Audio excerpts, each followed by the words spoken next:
we must do on our side. Because this army is not just coming from the sky.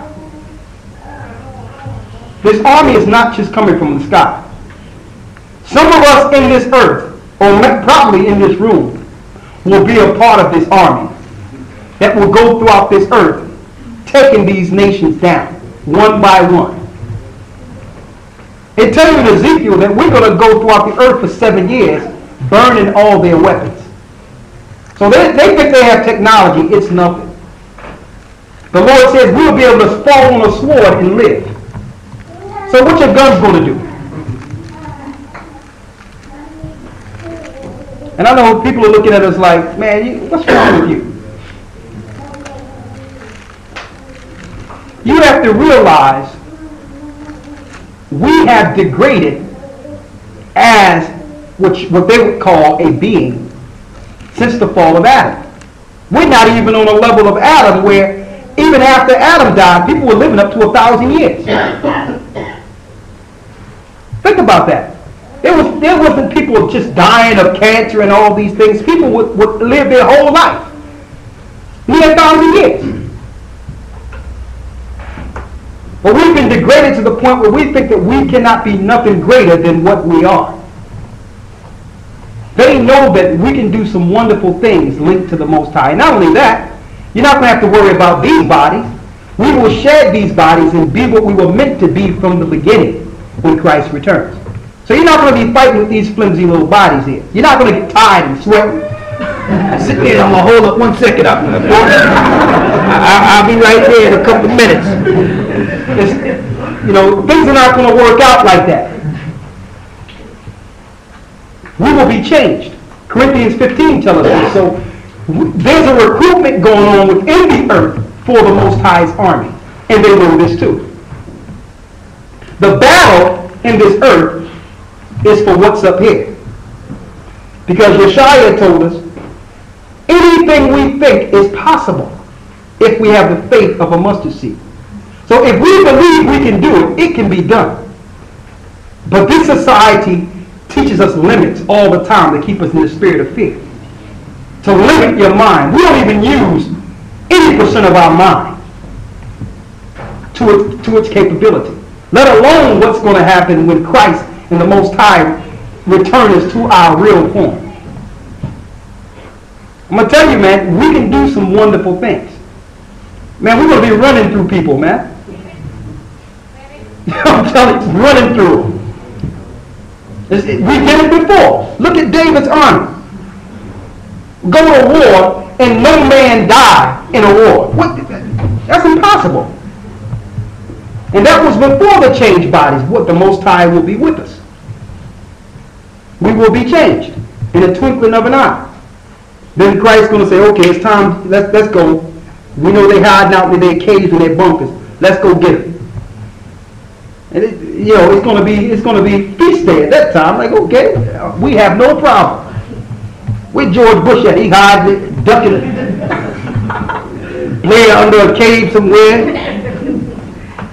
The Queen of England, no telling what rock she's going to be up under when this thing happens. I'm going to tell you, the Lord is going to put the power on His people again. But what must we do? There's a few things I wanted to hit. What time is it here? What must we do? So based on everything that was discussed in these few hours, where's the newer people that was here earlier that we were speaking to? I'm going to ask you, brother, what must we do now?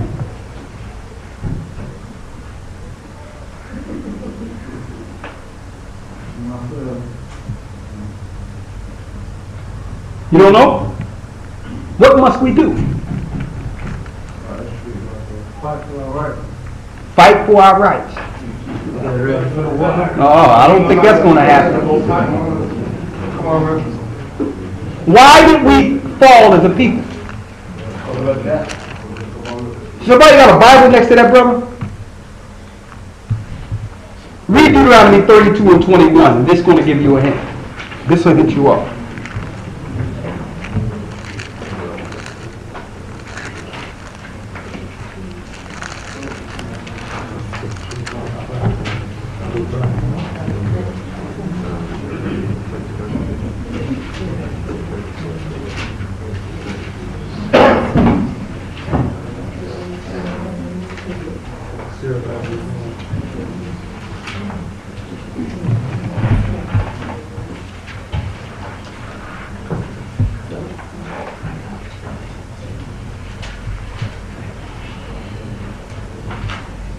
One moment here.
Okay.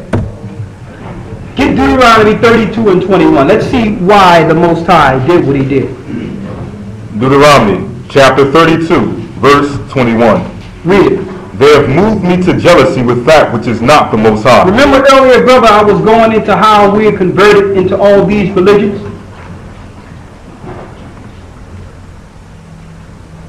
Brother, the brother that I was talking, remember? I said that we were converted into all these religions and we empowered the gods like the Arab gods and the other nations who enslaved us. Why? Because our foreparents moved God to jealousy with that which is not God. We made our God jealous. Read. They have provoked me to anger with their vanities. We have provoked the Most High to anger with our vanities. We started going into things outside of the laws of the Most High. The laws told us, the Most High gave us His law and told us to keep the commandments. Read. And I will move them to jealousy with those which are not a people. Read that again. And I will move them to jealousy with those which are not a people. So he said, you're going to put up a no God for me? Okay, you're going to call on Allah? You're going to call on Baal or these other gods? I'm going to put up a no people for you. That's fair. Now you know how the Most High feels. You want to worship a rock? Okay. I'm going to put up a no people for you. A people that I didn't choose to get the commandments, you will serve them. You got that? So the answer to that, brother, is what is our first step? Is to come back to the Most High and start dealing with the commandments written of in these scriptures. That's the answer. Regardless of the institutions. If they want to do Sunday worship, listen, they're going to do that until Europe is underwater. Because it is prophesied that Europe will be underwater at the coming of our Lord. This whole thing is going to be underwater. Okay? It'll tell you that Babylon, which is America, which is an extension of this Babylon, will be utterly destroyed by fire. This place is going down by water. People will be worshiping on Sunday until that happens. If they want to continue with that, if you want to follow the sun god, that's on you. All right? Another God, Yahweh or Yah or Jehovah. That's a satanic God. I did some further research and I got definitive proof, even though I have other books to prove this anyway, that the Jewish people got the Tetragrammaton from Egypt. Now a lot of you don't know what the Tetragrammaton is. The Tetragrammaton is the 4 letters in which the Jewish people say is the incommunicable name of the Most High. Like Yahweh. Some people call him Yahweh. Some people call him Yah. Okay? What's the other name? Jehovah in the English. All these names is another name for Satan or Baal himself. That's the name we use coming out of Egypt. When we built the golden calf, we called the calf Yahweh, the God of the Egyptians. That's the God we learned while we were in Egypt. That's not the God that we started serving who delivered us from Egypt. The God that we must call on according to the Bible is the great I am, or Ahaya Ashar Ahaya. His name is Ahaya. So never call on Allah, Never call on these Egyptian gods. His name is not God. His name is Ahai, which means I am. He always existed. And Yeshaya is his son. Okay? You all got that. Now, when I say keep the commandments, according to the scriptures, when it says that, the Most High gave us laws. We can start off by dealing with little things. The Sabbath. If you can help it, don't work on the 7th day of the week. From Friday sundown to Saturday sundown. But if you have to or get fired, then you have to work that out and just use the grace that Christ gave you. You understand? And denounce Sunday worship. But use the grace if you can't get off work. But if you can, take the Sabbath for you and the Most High. All right? Because you just run through what the Sabbath entails. Yes. The Sabbath is not to do your own will.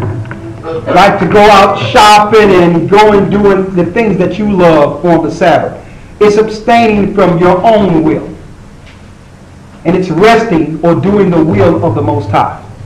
You got 6 days in which you can do your own will. But the Sabbath is a day for the Most High. It's hallowed for him. You got that? We got the Passover that's coming up. All right?